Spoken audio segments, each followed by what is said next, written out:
So, last week we talked about love, love being a battlefield. And I kind of just wanted to expand on that topic this week. I hope you're all having a good day, a good week, whenever you're watching this. But I kind of wanted to talk about how love becomes much less scary once you start choosing yourself. Love is so hard when you're not able to make the best decisions for yourself because you're constantly putting the other person before you. You're performing for love. You're putting yourself in situations that you shouldn't be putting yourself in. And that's what really causes all of the chaos. Uh, I mentioned having to go into love as if you're some sort of warrior. And I think the way that you can do that is by looking at love as just the icing on the cake. It can never be the end all be all. It can never be all that you want. It just can't be the only thing in your life that's going to keep you happy.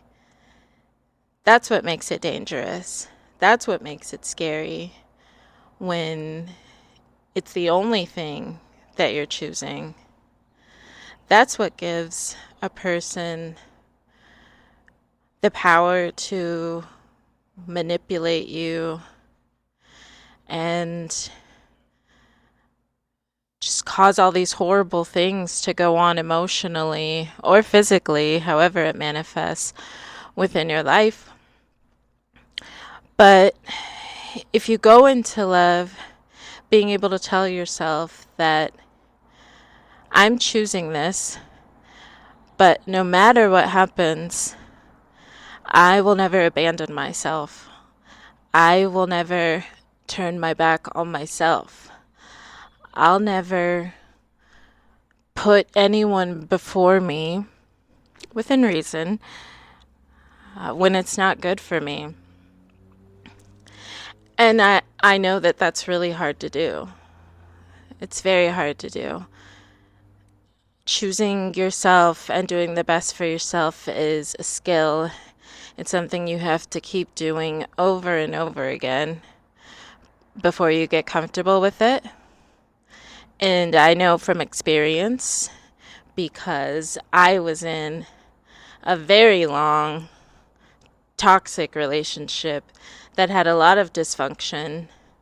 And looking back, the only reason why I allowed everything that happened to continue going on, to stay stuck in that pattern, is because I made myself feel so guilty for doing what was best for me. I would tell myself that I needed to get out of this situation and that I deserved better. But for some reason, the feelings of the person I was in the relationship, his feelings would be more important to me. It would come up in my mind like, oh, what is he going to do? Where is he going to go? How is he going to feel? And unfortunately, if you're doing that, it's probably because you're a very kind person, but you just have some sort of trauma that has taught you that you have to perform for love, that you have to overgive for love, that if you don't do all of the things that you've been doing, this person will leave you. And how will you ever cope with that? You forget what it was like before you were with them. You forget yourself. There's definitely some inner child wounds going on there, which we all have. But me personally, I stayed stuck in that cycle for the longest time, years and years.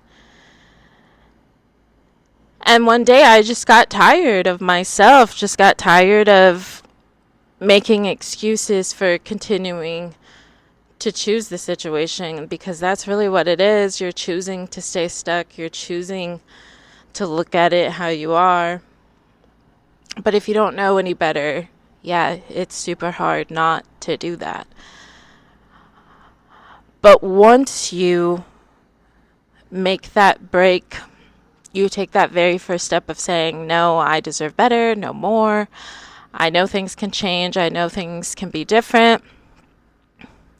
That's the start of you flexing that skill. That's the start of you being able to look at something and say, I'm powerful enough now to go into this situation not knowing how it's going to pan out.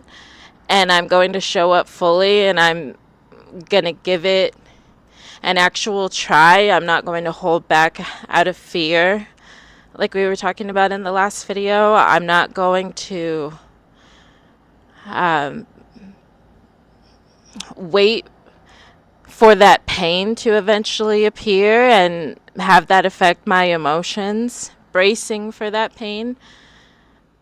I'm just going to go in knowing that it might go wrong. It might not turn out the way that I'm hoping and praying. But if that does happen, I'll be able to walk away because I've done it before. I have proof that I can do it.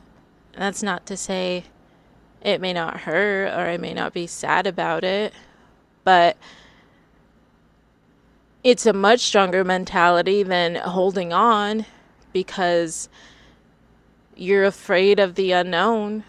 You're afraid of doing things on your own because you're just so comfortable being in this person's energy, even though it's not good for you. So that's the only thing that's going to allow you to continue being the loving, beautiful person that you dream yourself being. Love is kind of a battlefield.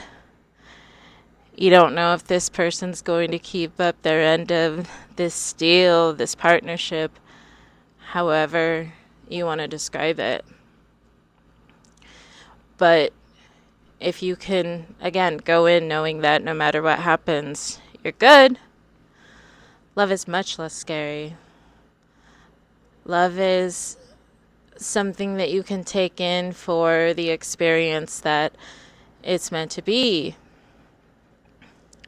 And since you have that slight detachment too, you won't lie to yourself about the red flags that you're seeing. You won't lie to yourself about how you're actually feeling because you're scared that things are going to end. Because I'm sure we've all been in situations where we do that. It's so easy to lie to yourself about the person that you love, the person that you're attached to. And I honestly think it's just another form of addiction.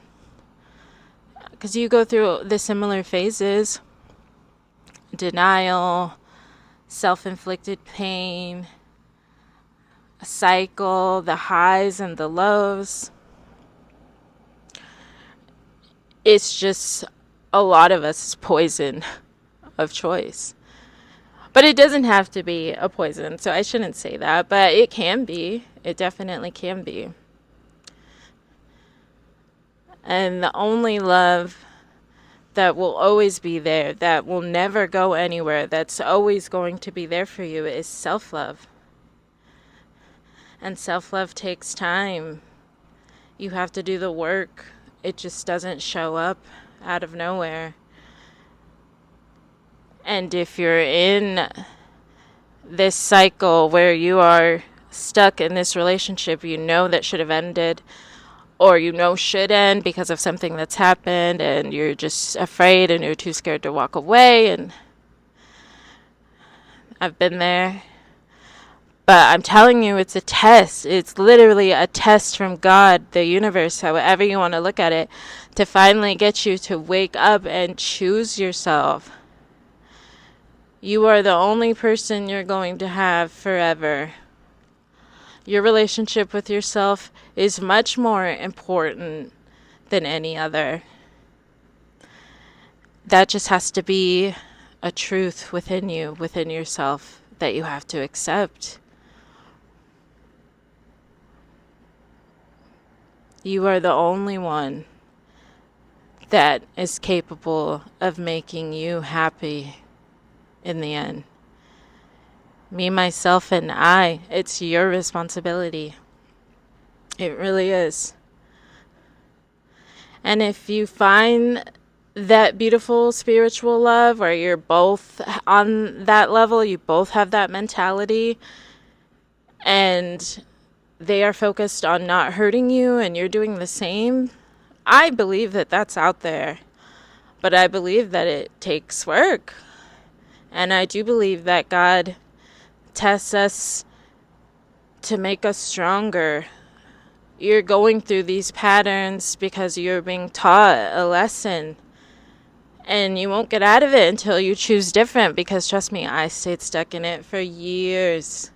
For years, and nothing got better until I just accepted that it was going to hurt for a little bit. But that pain doesn't last forever. That pain teaches you.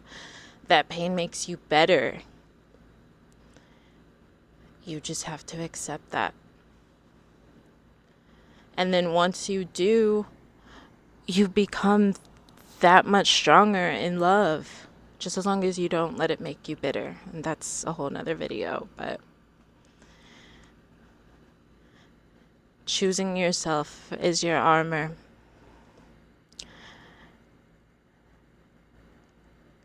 That's your armor in this battlefield.